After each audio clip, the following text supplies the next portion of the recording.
Shalom, salam berkat dari kami untuk pendengar sekalian. Saat ini pendengar akan diberkati dengan program Hari Ini Harinya Tuhan bagian yang ke-8.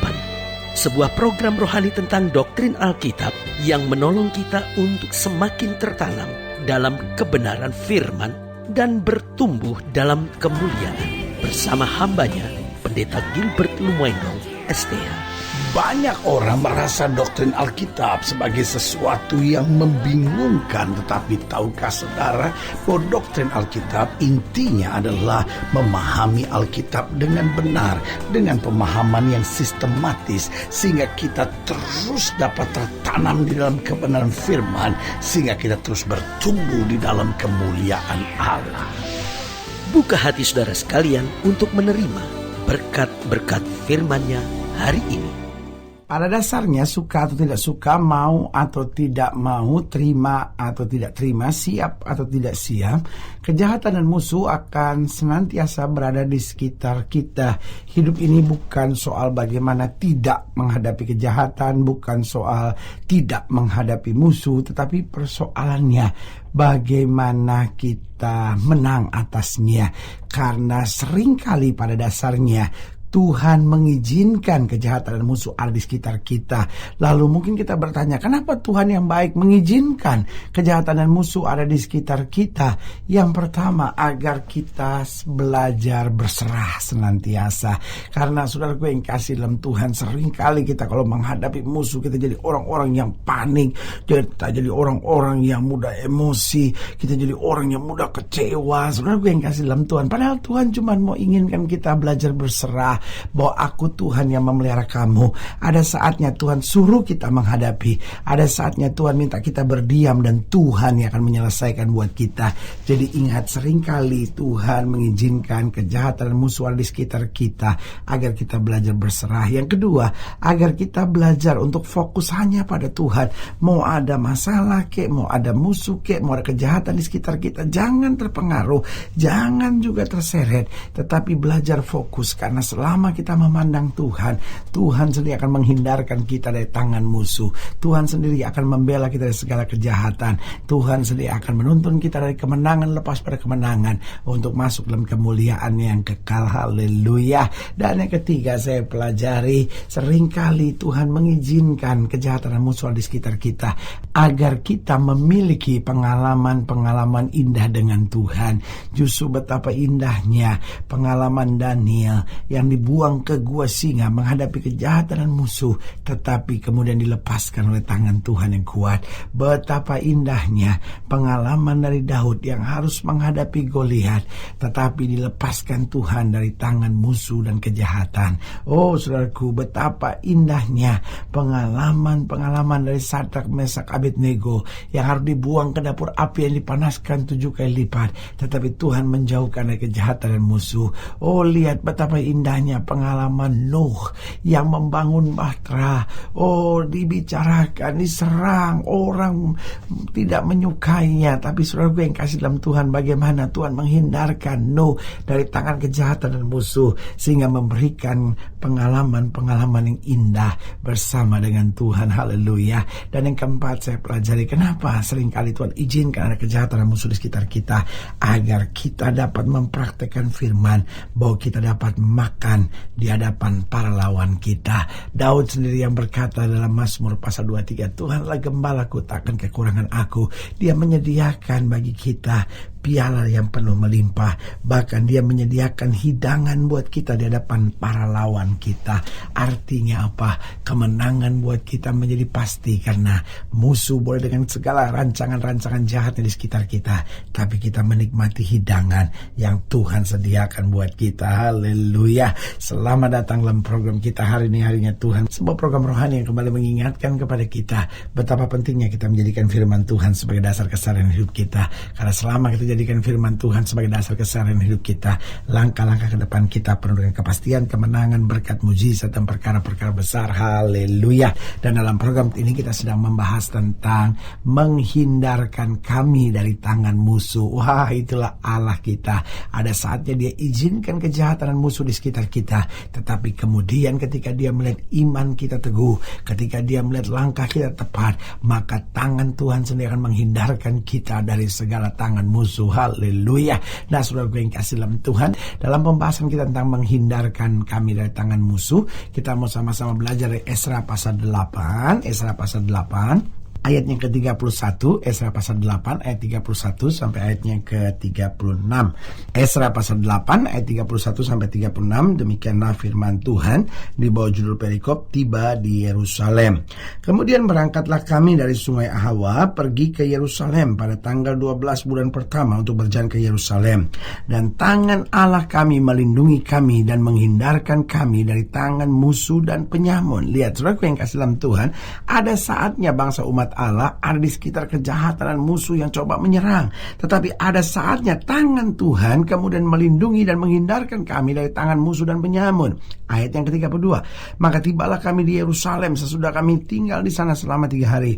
Maka pada hari yang keempat ditimbanglah perak dan emas dan perlengkapan-perlengkapan itu di dalam rumah Allah kami di bawah pengawasan Imam Meremot bin Uriah yang didampingi oleh Eleazar bin Pinehas, dan mereka dibantu oleh Yozabat bin Yeshua dan Noaya bin Binui, orang-orang Lewi. Ayat 34, semuanya dihitung dan ditimbang kembali dan jumlahnya timbangannya dibukukan.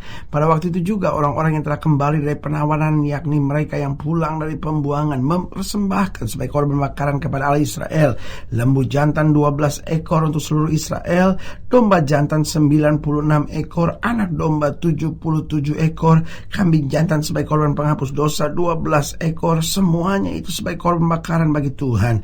Mereka menyampaikan juga surat perintah raja kepada wakil-wakil raja dan bupati-bupati daerah sebelah barat sungai Efrat, dan orang-orang itu memberi sokongan kepada bangsa kita dan kepada rumah Allah. Saudaraku yang kasih dalam Tuhan, ada saatnya Tuhan mengizinkan di sekitar kita ada hal-hal yang mengecewakan, menyakitkan, dan mendatangkan beban buat kita. Tapi ada saatnya ketika Tuhan melihat kita lulus dari ujian yang Tuhan izinkan terjadi, maka tangan Tuhan yang kuat akan menghindarkan kita dari segala tangan musuh. Nah, pertanyaannya, bagaimana agar kita dapat dihindarkan dari tangan musuh? Yang pertama sederhana, jangan buat musuh. Saudaraku yang kasih dalam Tuhan, memang iblis itu seperti singa berkeliling mencari orang yang dapat ditelannya. Iblis mau coba pakai apa saja, iblis mau coba pakai siapa saja, tetapi dari kitanya jangan buat musuh, jangan buat permusuhan. Walaupun ada perbedaan, anggaplah perbedaan bukan sebagai awal dari keributan dan permusuhan, tetapi anggaplah perbedaan sebagai kekayaan, kemuliaan yang Tuhan sediakan. Persoalan kita gampang sekali cari musuh. Saudara, selalu saya bilang, orang yang mudah cari musuh adalah orang yang susah berhasil dalam hidupnya. Karena orang yang mudah cari musuh adalah orang yang selalu melihat kegagalan dalam hidupnya. Tidak selamanya kita jumpai keadaan bisa seperti yang kita harapkan. Kita tidak mungkin jumpai semua orang bisa persis seperti yang kita mau. Tetapi belajarlah mengerti bahwa Allah izinkan perbedaan-perbedaan ini untuk menjadikan kita orang-orang yang luas dalam berpikir, kaya dalam iman, dan kaya akan pengalaman. Karena itu jangan buat musuh dalam hidup. Kalau ada orang yang menyakiti kita, berkati. Kalau ada orang yang rancangan yang jahat buat kita, tetap doakan untuk hal-hal yang baik. Jangan pernah mengutuki orang. Aduh, saudara gue yang kasih dalam Tuhan, ada orang yang buat saya itu hatinya busuk sekali. Senangnya itu ngutukin orang supaya dia lumpuh, supaya dia buta, supaya dia tuli, supaya dia ketabrak mobil. Saudara gue yang kasih dalam Tuhan, itu kan orang yang hatinya busuk, saudara-saudara. Karena itu jangan buat musuh lah. Orang boleh rancangan yang jahat buat kita, orang boleh maki kita, orang boleh kutuk kita, tetapi kita ada untuk menjadi berkat, saudara-saudara. Kita tahu bahwa dunia di mana kita hidup adalah dunia yang jahat. Jangan ikut-ikut jahat, saudara-saudara. Katanya kan kita adalah orang-orang sorgawi, kita warga kerajaan sorga, sehingga kita diperlakukan bagaimanapun di muka bumi, tetap tunjukkan bahwa kita warga kerajaan sorga yang dalam hidup kita penuh dengan berkat dan kasih karunia yang sempurna. Jadi ingat bagaimana kita dihindarkan dari tangan musuh. Jangan buat musuh. Lalu Lalu yang kedua, bagaimana kita dihindarkan dari tangan musuh? Selalu berjalan dalam tuntunan roh. Saudaraku yang kekasih dalam Tuhan, dunia ini penuh dengan orang-orang yang berjalan dengan tuntunan logika. Ya tapi pendeta kan gak bisa, logikanya kan begini. Saudaraku yang kasih dalam Tuhan, saya setuju dengan logika, tetapi logika ada di bawah hukum roh, saudara-saudara. Jangan tempatkan hukum roh di bawah hukum logika, karena ada saatnya logika tidak dapat berpikir lagi, tetapi iman kepada Allah Roh Kudus tetap akan menuntun kita dalam kehendak kemuliaan kuasa yang sempurna. Haleluya. Jadi bagaimana agar kita dihindarkan dari tangan musuh? Jangan buat musuh. Lalu yang kedua, selalu berjalan dalam tuntunan roh, maka hati kita lembut, langkah kita tepat, keputusan kita benar, dan jalan-jalan kita berkenan kepada Tuhan. Lalu yang ketiga, bagaimana agar kita dihindarkan dari tangan musuh? Jangan beri kesempatan kepada iblis, saudara. Saudaraku, sering kali kita beri kesempatan kepada iblis, dan iblis itu kalau lihat celah, di situ dia bawa musuh, dan di situ dia menjajah hidup kita. Makanya Alkitab ingatkan kita, jangan beri kesempatan kepada iblis, tetapi taruhlah kesempatan untuk berkat Allah, damai Allah, sukacita Allah di hati kita. Haleluya. Dan yang keempat, saya pelajari bagaimana agar kita dapat dihindarkan dari tangan musuh. Jangan biarkan diri kita terus terintimidasi. Iblis senang sekali mengintimidasi kita. Kamu memang udah gak benar, kamu memang gak layak, hidup kamu memang hancur, hidup kamu memang berantakan. Jadi akhirnya kita tambah emosi, akhirnya kita tambah bikin musuh di sekitar kita. Tetapi hari ini saya mau ingatkan, belajar bersyukur, karena waktu kita pandang salib, waktu kita pandang darah yang tertumpah, kita pandang Golgota, kita pandang anugerah yang Kristus kerjakan buat kita, maka kita tahu dosa kita sudah ditebus, kita warga kerajaan sorga, kita lebih daripada orang-orang yang menang. Kita hadapi tantangan dengan sukacita yang Tuhan sediakan. Haleluya. Saudaraku yang kasih dalam Tuhan, jika saudara yang dilayani lebih jauh, hubungi kami melalui telepon, hubungi kami melalui surat, kunjungi website kami, karena kami ada untuk membawa Bapak Ibu saudara senantiasa lebih dekat pada Tuhan dan mengalami kasih kuasa mujizat yang luar biasa. Haleluya. Secara khusus melalui program ini juga saya mau berdoa buat siap saudara yang sakit, siap saudara yang berbeban berat, karena saya percaya bahwa bagi Allah tidak ada perkara yang mustahil. Nah, saudara-saudara yang didoakan secara khusus, boleh taruh tangan kanan saudara di dada dan kita akan berdoa. Mari kita berdoa. Bapa, dalam nama Yesus, hamba doa buat yang sakit, hamba doa buat yang berbeban berat, hamba doa untuk setiap mereka yang sedang menghadapi masa-masa yang sukar, karena hamba percaya bahwa bagi Allah tidak ada perkara yang mustahil. Bapa, hamba berdoa di dalam nama Yesus, Tuhan jamah yang sakit, Tuhan sembuhkan, yang lemah Tuhan kuatkan, yang susah Tuhan liburkan, yang jatuh Tuhan angkat, sehingga hari-hari yang penuh kemenangan boleh berlaku. Secara khusus hamba doa buat mereka yang taruh tangan kanannya di dada, di dalam nama Yesus Tuhan jamah anugerah kasih karunia Tuhan boleh terus menjamah, sehingga kami dihindarkan dari segala tangan musuh. Bahkan kalaupun musuh ada di sekitar kami dikuatkan untuk tetap berjalan dalam anugerah Tuhan. Di dalam nama Yesus kami berdoa. Haleluya. Amin.